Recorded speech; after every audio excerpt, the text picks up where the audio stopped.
Hey, everybody, and welcome back into Locked On Bama. Today, we're going to talk with Jimmy Stein about A-Day. It's the post-A-Day edition of Locked On Bama. Going to release this a little bit early for everybody. So we're going to get our reactions from the game and see what we think about this. Hopefully, you will stick with us. Be sure to subscribe to our YouTube page. Thank you, everybody, in advance. Locked On Bama, your daily podcast on the Alabama Crimson Tide. Part of the Locked On Podcast Network, your team every day.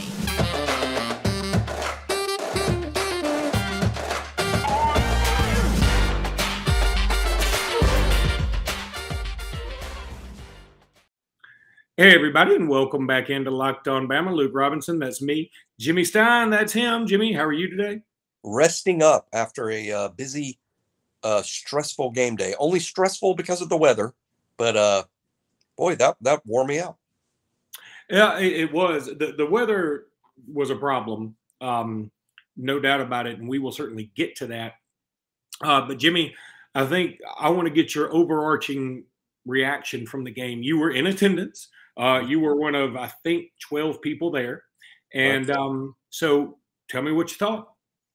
The weather put a real damper on everything. To me, A-Day is normally like a celebration, Alabama football, and it's the best, football weekend of the year other than football season. But the rain just put such a damper on everything. It really killed the crowd much smaller than recent A-Days. And I'm sure it was the weather. Not only was the weather bad, it had been forecast to be bad all week. So I think earlier in the week, a lot of people just said, well, I'm not going to go A-Day and sit in the rain. So I just hate it for that. But what we're here to talk about is the football, the actual performance on the field by the kids. And I don't think the rain really affected the football very much. I think the way that everything went down football wise, it would have been the same even with good weather. That's probably true. There were a couple of passes that I thought were affected by the conditions, but overall, I thought the rain didn't have a whole lot to do with much. Again, don't glean too much from A-Day ever. I mean, I think that's that's a key point. But that said, I do believe Jalen Milroe should have been the MVP. Yes. I've already put $50 down on Jalen Milroe to win the Kentucky Derby because I think he looks so good. He is an incredible specimen of a human being. If ESPN were to do their top 50 athletes of all time again, he would be number 6. I don't know why number 6, but he's only number 6 because we hadn't seen him play very much. I thought he was great. Even his interception was a marvel of his physicality, if that may not be a word, but we use it all the time. And I just think if he had to come in, I feel pretty doggone good. Now, we'll talk about Bryce Young's performance a little bit later, but I was super, super, super impressed with Jalen Milroe. I absolutely was too. Just like I said, and just like also I'd predicted on the On3 board, and that certainly came true. People are too stats oriented. Today is about tools. Today is about who can be good. The only guys that it's critical that they're good players today are kids that are projected starters right now. Don't look at the freshmen or the young guys that we really aren't going to depend on until future seasons and grade them on anything but the tools. And Jalen Milroe's tools, A+. I mean, A++. And I think, to be blunt, the same people who are not high on Milroe today were the exact same people who weren't high on Bryce Young during his true freshman season, when he should have been graded on tools. I was telling people all along, Bryce is going to be awesome. Y'all are worrying about the wrong thing. Saying the same thing about Milroe. Milroe's going to be fantastic. Ty Simpson's going to be fantastic too. I thought for a true freshman in his 15th practice, Ty was probably as good as any Alabama quarterback I've seen in the same. I don't know that another freshman quarterback has looked as comfortable as Ty Simpson looked in his very first A-Day.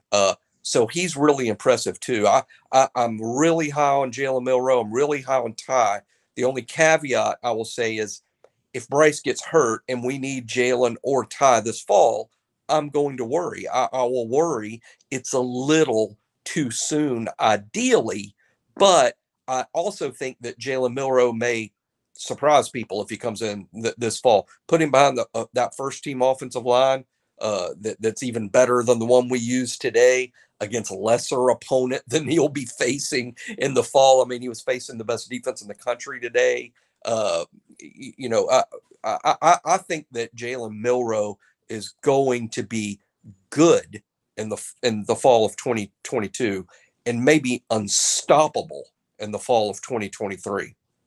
Yeah, I can't say enough good things about Jalen Milroe. And also, let's not. I would have voted for him MVP too, by the way. I thought when I read some comments, I'm like, boy, I must have watched the wrong thing, because I respect all the beat writers' opinion. Even my partner at On 3, Clint, who's super football smart, he voted for Gibbs. I would have voted for Milroe. Well, plus okay. His team won, Let's plus put his this team won the game. His team won the game too. I don't know. Maybe I'm old-fashioned that way. My MVP is almost always going to come from the winning team. I would have voted for Jack Martin second behind Milroe.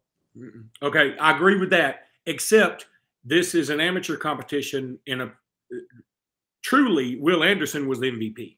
I mean, Will Anderson is so much better than everybody on our team, and our team is incredible. Will Anderson is people love to say there's a freak of nature. He's a force of nature. He's unbelievable. It was, I tweeted this out because the first thing I thought about, Kendall Randolph was trying to block Will Anderson, and it was literally comical. I'm not trying to dog on Kendall Randolph. He's an athlete. He's a hell of a player. Thank you for coming back. You won't face anybody else like this ever in your lifetime. If there's a home invasion of mercenaries, you won't have to face what you face today. Okay. But the first thing that went through my head was, is it Murtaugh? Is that what got Lethal Weapon? Isn't it Murtaugh? Yeah, that's right. Mel Gibson. Yeah. But Murtaugh's Mel Gibson. Who's the other one? I don't know. When you said Murtaugh, I thought Mel Gibson. Wasn't Murtaugh? Was he also on the A team? That was Murdoch. Okay. But anyway, my thought was, and I can't even remember the guy who plays him now, but the black Danny Glover, and he said, he always goes, "I'm too old for this shit." Right. I just imagine Kendall Randolph going, "I'm too old for this shit." He literally is. He really is. So, hey, and this is I've read some bad takes about that too. And thank goodness for my own sanity that Tyler Steen wasn't already here, because if Tyler Steen was here and Tyler Steen was playing left tackle today, Alabama fans would be out there panicking right now for no reason. For no reason. Will Anderson would have done that to Tyler Steen too, people. He would have done the exact, and don't say, "Oh, that means Alabama's in trouble." No, thank God Alabama doesn't have to play Will Anderson. He would do that to anybody. I trying to explain to my wife today, not that she needs explaining, but I just start rambling during the games. But I mean this in all sincerity. If Will Anderson was going pro right now, he'd be the number one pick in this draft. He'd be the number one pick. Aiden Hutchinson's about to go number one. Will Anderson would go in front of Aiden Hutchinson, and I think Aiden Hutchinson's good. I'm big on Aiden Hutchinson. I'm just saying, don't judge Kendall Randolph by Will, because if you were judging under that same standard, y'all all would have wanted to throw Tyler Steen back in the portal. But he wasn't blocking Will either. No college player can consistently get Will Anderson blocked. I suppose Will's going to go up against a couple of tackles this year that project his first-round picks and will, to some extent, manage Will Anderson, but no one's going to get him effectively blocked for 60 minutes. Not college tackles. They're overwhelmed by him. Going up against Will Anderson has got to be like you're playing Jeopardy and you look to your right and there's Albert Einstein. I mean, you're like, what the hell am I going to do with this? I'm pretty smart, but I'm not this smart. What do you want me to do? I mean, So anyway, Jimmy, I need to tell everybody about Built Bar real quick. We could have a whole series of podcasts about Will Anderson. He deserves his own 30 for 30 or 31 for 31, I guess we should say. I like that. Yeah. Let's talk about Built Bar. Look, Built Bar, you want to lose weight, you want to maintain your weight. One of those two things. That's what you want to do. Built Bar is great for that. Have you tried their puffs? They're all covered in chocolate. If you haven't tried them, you're missing out. These are some of Built Bar's best. Puffs are the first ever protein-infused marshmallow. They're fluffy. They're marshmallowy. They're not just a protein bar. They're a treat, and they're covered in 100% real chocolate. Puffs are a fan favorite with some incredible flavors like yummy cinnamony churro, coconut marshmallow, banana cream pie. They're all so good. Low calorie, high protein. Replace your candy bars with Built Bars. You will love them. Go to Built.com. Use promo code LOCK15. Get 15% off your order. Go to Built.com. Use promo code LOCK15. Get 15% off that order. Built.com. Promo code LOCK15 for 15% off that order.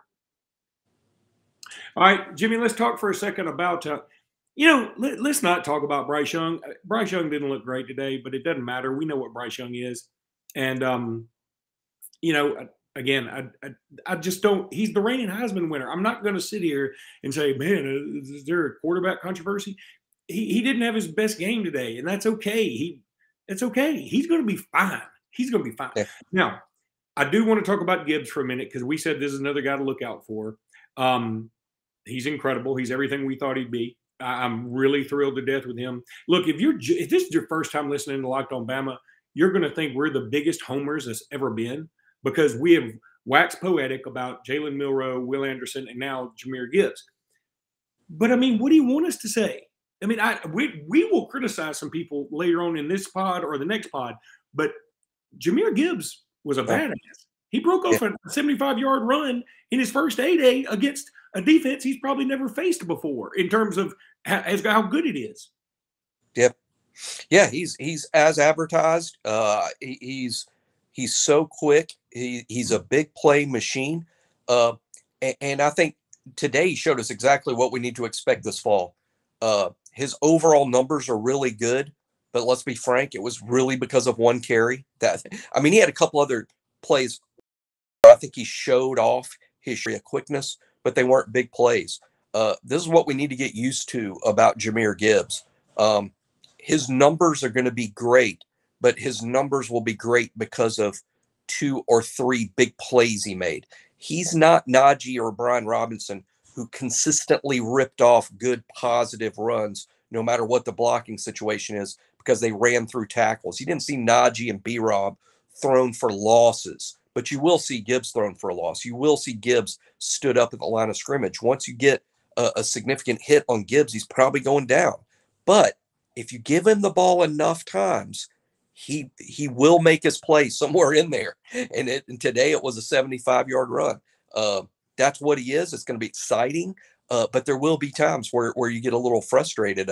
I thought Trey Sanders, even though, again, his numbers didn't look good, but I thought Sanders looked healthier to me. His hurdle was all I see to go, I think Trey Sanders feel pretty good.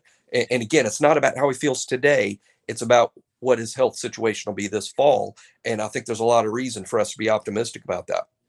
No, I think the hurdle, this is what you can glean from A-Day. Again, A-Day is not going to tell the tale of what you get this year, but it can give us some indication of Jalen Milroe's arm, the long pass to Christian Leary, the even though it was an interception, the pass off the back foot, and also Trey Sanders' hurdle. It gives us an indication that he's much, much healthier, and it was worth laboring through all of A-Day while I sat in a poker room watching it on my iPhone, because I'm like, okay, I feel a lot better about Trey Sanders right now. This was worth watching all of this. I don't really care who eats steak and who eats beans and weenies. I don't care about that. Also, I hate it when people say beans and weenies. Can we pork and beans? Is that better? Oh, or just beans. Okay. I know it's not descriptive enough in terms of are they really eating just beans? No, because they're getting protein too. No, but just it's steak and it's beans, and that should be enough to explain the situation. Although I noticed James Burnip smartly punting for both teams. I guess James Burnip's like, I'm getting this steak, you bastards. I'm getting the steak. You know what they should do? They should give him a steak and then like, oh, one more thing, and then dump a bunch of beans on it. Yeah, here's your beans, you loser. All right, let me tell you. But I won the game. Yeah, you did, and you lost. Here's and you lost it. Or you give him a steak and then he has to watch Will Anderson eat it. I mean, that's another. All right, let me tell everybody about Bet Online. This is your number one source for all your betting stats and sports info. Find all the latest sports developments, league reviews, and news, including this year's basketball playoffs and the start of Major League Baseball season. Bet Online is your continued source for all your sport wagering information, from live betting to playoffs to esports and more. Head to the website today or use your mobile device to learn more about the trends and actions. Bet Online, it's where the game starts. And as far as I'm concerned, it's where the game ends. BetOnline.net is where you want to go. Go there ASAP, and you will love it. It's a great website. Okay. Speaking of Christian Leary, I talked about him just for a second. Thought he looked amazing. Loved the rapport between Christian Leary and Jalen Milroe. Boy, this is a guy, frankly, Jimmy, I think we talked about this in a pod not too long ago. Like, Christian Leary is beginning to feel like the odd man out with wide receiver stuff. You know, Jermaine Burton, you assume Trey Holden is going to step up a little bit. Got some other young guys coming in, and Aaron Anderson, Kendrick Law, and Shaz Preston. And so Christian Leary's name just sort of went into the ether. But, man, he had a nice game, and he really took it to Malachi Moore today. He did. And that's what I was going to say specifically is that, I was big on, last year I was trying to calm the masses over the Agiye Hall performance because I was pointing out about who he was beating on all these pass receptions. Well, I'm going to do no such thing with Christian Leary because the player he was beating all day is Malachi Moore. And Malachi is still technically a first-team player. I know he played with the twos, just simply because we don't play. I don't know if people notice or care. We don't play dime on A-Day. No dime. They just don't by rule. They just, it's regular or nickel. So Malachi's a starter in dime. And because we're playing dime, he shifts over and plays star with the twos. That means he's matched up as the slot nickel. He's matched up on the slot receiver, who is Leary with the twos. So it was Leary versus Malachi all day, and Leary wore him out. And I think that's a heck of a thing. A starter who did not have a good day was Jojo Earl. I was a little disappointed because I was really hoping that Jojo would explode this spring. I do think he's better.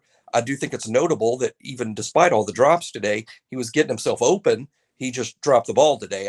I don't think that's going to be a thing going forward that's a significant thing with Jojo. I don't think so, but nevertheless he did. And because he did, and Leary had such a big day, as high as I am on Jojo Earl, Luke, I'm all for, hey, when fall camp opens up, maybe day one, you're like, hey, Leary, you want Jojo's spot? Go get it. I mean, it's open, so go get it. And I think Leary's really going to push Jojo for snaps.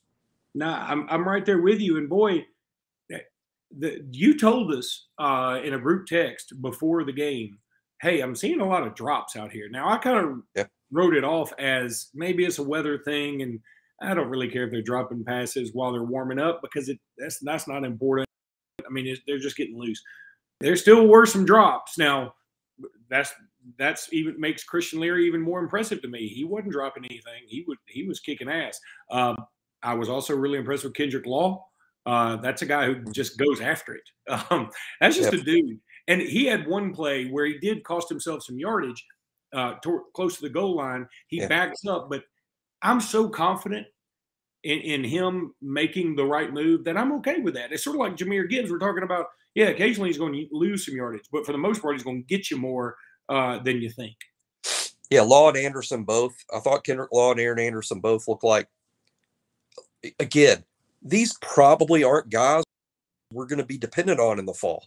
Where I'm excited to see them is, okay, well, Burton's probably one and done. And who knows, maybe we get the kid from Louisville. He could be one and done. Jojo Earl, Trey Holden so far don't look like wide receiver number ones. Where I think Anderson and Law were impressive is, what are they going to look like next spring? I'm telling you, they could be unrecognizable next spring. It does take a while for most kids. Don't let Devontae Smith and Jerry Jeudy and Julio Jones ruin us by, no, if they're wide receivers and they're good, we're going to know it day one. That's just not true. It was true for them, and look where they are in life. They're just freak football players. Normal, good players develop. They develop over time. They're better as sophomores than they were at freshmen, and better as juniors than they were at sophomores. And if that's the case, from where Aaron Anderson are starting from, they're going to be really good players in year 2. Just a couple other names that stood out to me. Burrows, yep. he was awesome. So glad to see that. Now, again, Jimmy, I'm in Arizona. I took my son's going to Arizona State, for those who don't know, going through some orientation. And then I went to Talking Stick Casino. If Talking Stick would like to sponsor this podcast, we're all in. I went to their poker room and was hanging out and watching the A-Day on there. I didn't hear or see anything from Jaheim Otis, but right. I did see a video before where I think it was Clinton Lamb actually tweeted out, said Jaheim Otis is just a huge human being, and it showed a video of everybody working out, and you could clearly see Jaheim Otis. I mean, it's one of those things. You know how you can see the Great Wall of China from space? I think they could also see Jaheim Otis. He's huge, but the great thing about him, yeah, he's smaller. He's smaller than he was. I think he's probably finding some quickness that he didn't even know he had. And again, I'm super excited about Otis. I think he's a guy that could potentially help us this fall in some packages that we use up front. But again, he's another guy like year 2, watch out. And here's a good example. You were bragging on Jamil Burrows. Couldn't agree more. Burrows looks like a guy that should be playing with the first team this fall and is really going to help us. We didn't talk about Burrows last A-Day. We didn't talk about Burrows the A-Day before. I think this is Jamil Burrows' 3rd A-Day. Guess what? He's ready. He's finally ready. This is normal football. This is how it happens. He's developed over time. Phil Mathis did something similar. Christian Barmore did something similar. I think Burrows has arrived, and that's great. Otis is going to do just probably more like a year 2 thing for him. You know what I thought about when you were talking about Burrows just then was Burrows is going through the process in a way that if Ajay Hall had done the same thing, I think he would also be talked about in such a positive light right now. That's right. That's the divergence right there, that Burrows sat back, bided his time a little bit, realized, okay, I'm not quite ready, but when I get ready, I'm going to be ready. And so he's made it. He's already tweeted out, I think he won the defensive MVP or whatever it was. And so congratulations to him. And meanwhile, Ajay Hall took a different path. He had, a stellar 8A game the previous year, and then it sort of went downhill from there, and now he's transferred out. Again, more power to him. I hope Ajay Hall goes and kicks ass wherever he goes. I'm pulling for him. However, I feel like Ajay Hall is the kind of guy that if he had taken the same path and attitude as Burrows, we would be talking about Ajay Hall as wide receiver 1 or 2 right this very minute. But, that's neither here nor there. All right, Jimmy, I'll let you go because I know you got dinner plans, but we'll talk more about 8A as the week goes on. Also, big shout out to Alabama Crimson Tide baseball team. They won Friday night against number 1 Tennessee, and appreciate their efforts there because, frankly, they'd won 8 in a row. Now they've won 8 in a row, I should say, and that's awesome as of this recording. But anyway, just wanted to give a shout out. We don't talk baseball much, but a shout out to the baseball team and to the softball team for coming back from a big deficit against Mississippi State and winning that game. So a lot of good things happening in the capstone today, or at the capstone, or in the capstone, all around the stones, several stones that are capped. And Jimmy, have a great dinner, my man, and roll tide. Roll tide.